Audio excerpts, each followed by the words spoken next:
Bonjour à tous, bienvenue dans ce nouvel épisode des Pieds dans les champs. Aujourd'hui, je suis dans l'Aude, à Saint-Papoul, avec Alix Garadet, qui est agricultrice, et nous allons parler de ses tournesols. Je suis également avec Quentin Lambert, notre ingénieur de développement Terrinovia, qui nous livrera son analyse tout à l'heure. On est parti? Suivez-moi.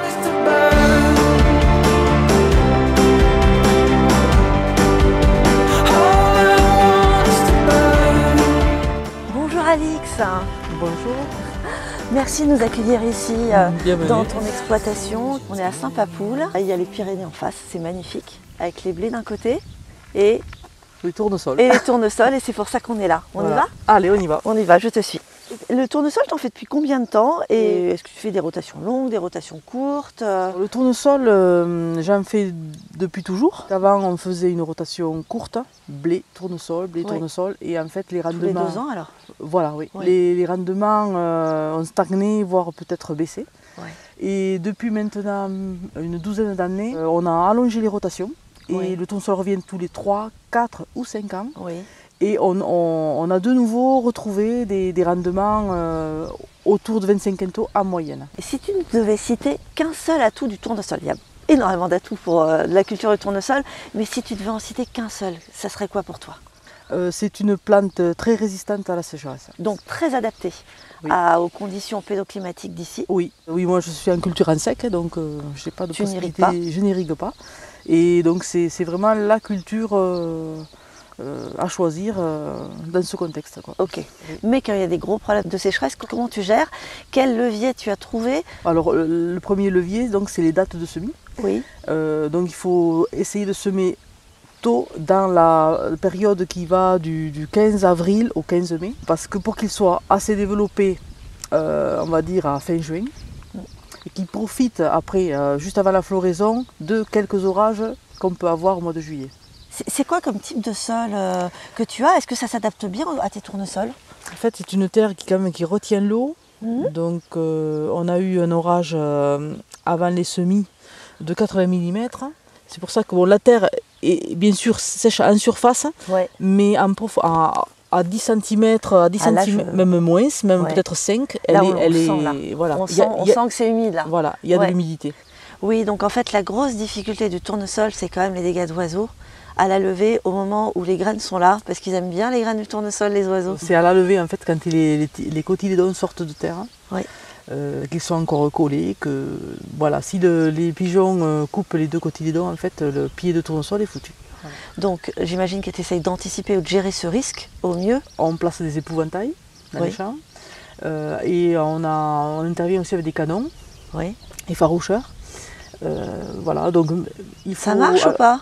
Alors ça marche, il faut les déplacer parce qu'autrement ils s'habituent. Et oui. On a en fait eu 2-3 dates de semis en décalé, ce qui nous a permis de nous concentrer donc sur un premier îlot de parcelles. Et les autres sont arrivés après, donc on a pu mieux maîtriser donc en fait le fait d'avoir des dates de semis décalées, ça permet d'atténuer ces dégâts-là. Voilà, mais tu en as quand même un peu? Oui, il y a toujours un petit peu de dégâts. Mais c'est gérable. Voilà. Alors Alix, on a vu que les oiseaux étaient un vrai problème pour le tournesol. C'est pas du tout attaqué par les maladies et les ravageurs, ou quand même un peu? Si, on a des maladies, mais tout ça est géré assez bien par la résistance variétale. En fait. Voilà. Au niveau du mildiou par exemple, le phomopsis aussi, on a un choix de variété assez étendu pour... le fait de choisir une variété qui est adaptée, à la fois adaptée à ton sol, résistante, surtout résistante aux maladies.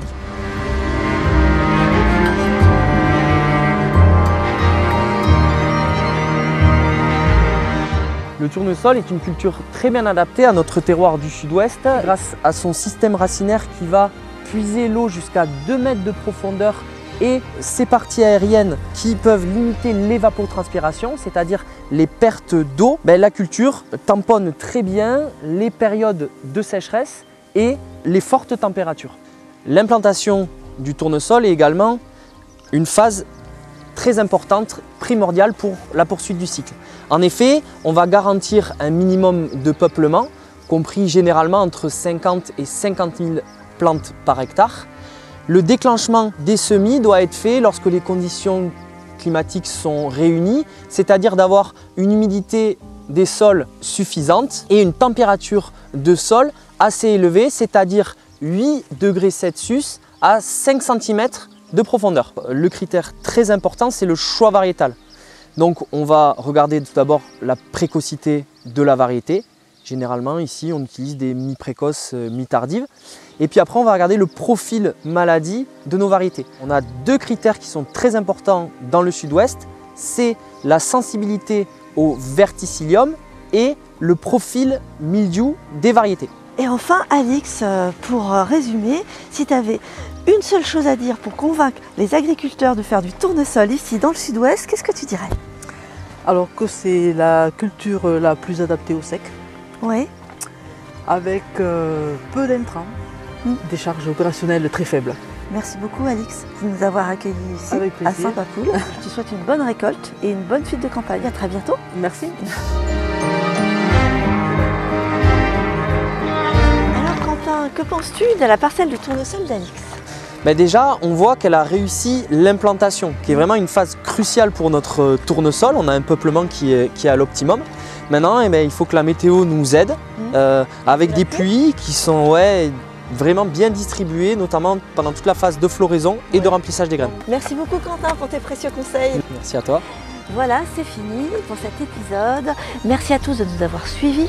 Si vous avez aimé cette vidéo, n'oubliez pas de liker, de commenter. Vous pouvez également vous abonner à notre chaîne YouTube. Vous retrouverez tous les épisodes Les Pieds dans les Champs. En attendant, je vous retrouve pour un nouvel épisode dans une autre région pour mettre les pieds dans un autre champ. À bientôt.